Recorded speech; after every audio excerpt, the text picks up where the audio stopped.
If you didn't know, May is Brain Awareness Month, and I am now joined by Miss Angela Wilcox to share her journey with brain advocacy. So thank you so much for joining me. How are you today? I'm great, and thank you for having me. Of course. All right, so I want to talk with you about your inspiration behind brain awareness. How did you and why did you become an advocate for brain awareness?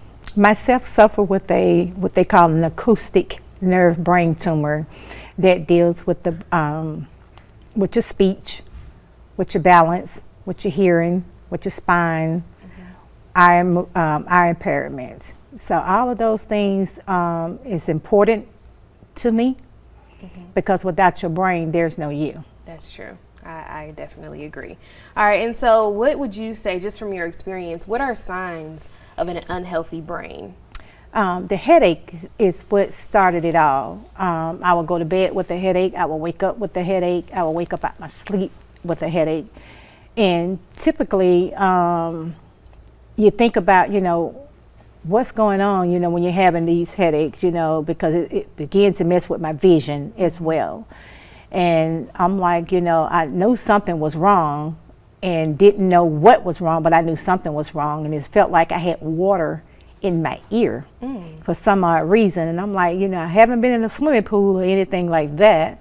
So why is my ear like it's full of water? Well, with the brain tumor, mine is buried up under the brain of the skull, sitting up under the ear canal.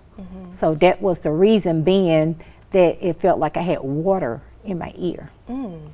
So at what age do you think we should get this checked? I was 43 when I found out. They don't know how long the tumor has been here. It could have been there from birth. They don't know. But they do know it's like a genetic. Someone in my family may have had this type of tumor, which you see this type of tumor in babies and older, between the ages of 60 and 70. Wow. The type of brain tumor that I have. Wow. All right. So you actually have events to basically bring awareness to brain awareness and just get people informed and involved. So can you talk to us about the events that you host? I host the event, is what is called Brain Awareness event, every year. I do it once a year in May. I have medical doctors. I have radiation therapists. I have registered nurses. All of those plays a big part because with myself, I'm not an MD, I'm not a registered nurse. So I have them in different places where their need to be can tell you about, the different things or the different types of tumor or that or so forth, etc. So, you think about, these things in the body, what is my journey for this, is to bring awareness, to let people know, a healthy brain. You have to, you want to make sure that you have a healthy brain. Take care of yourself. Yeah. It's signs, that you having all type of signs or whatever signs, a headache, earache, something is going wrong with your vision, get those checked because that plays an important part. Gotcha.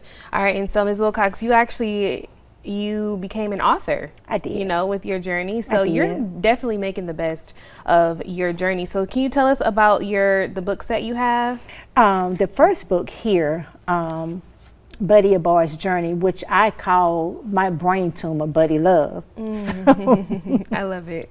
Yes, he had to have a name beside the name that they gave it. When I was going through radiation, I didn't have to have chemo because it's not cancer. Thank God. It's an acoustic nerve tumor, which is called schwannoma. Schwannoma is an acoustic nerve tumor. You think about a swan, that's short for schwannoma. Okay. With the little boy, when I was going through radiation, there was a little boy there too. He was going through radiation and chemo. Wow. And if he could go through it and he wasn't having any problems, not being scared or afraid, so can I. Yes.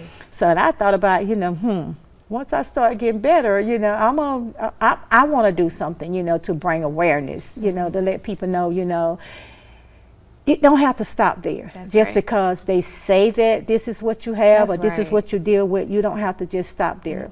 And God has So- the final say. Exactly. And that's my thing, you know. Man say, but God say. That's right. So that's my every go to. Yes, and that's definitely true. Now, where can we go to find your books? I'm on Your- Amazon, so you Okay. can go on Amazon and purchase a book. Okay. I mean, it's a children's book, so you know, you just think about. I created a whole character, you know, with what I'm dealing with.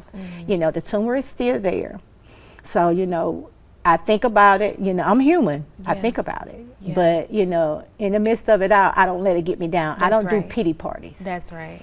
So And as I'm looking at you and you were describing kind of the things that, you know, that affect the brain and things like that, you look great. God is Thank doing you. a good thing in you, and I just want to encourage you to keep going. Thank and you, Keep thank you. doing what you're doing and Thank you. bringing advocacy to brain awareness, because we love what you're doing. So thank you so thank much you for so joining much. us. Thank you for having me. Of course. All right. We're going to take a quick break.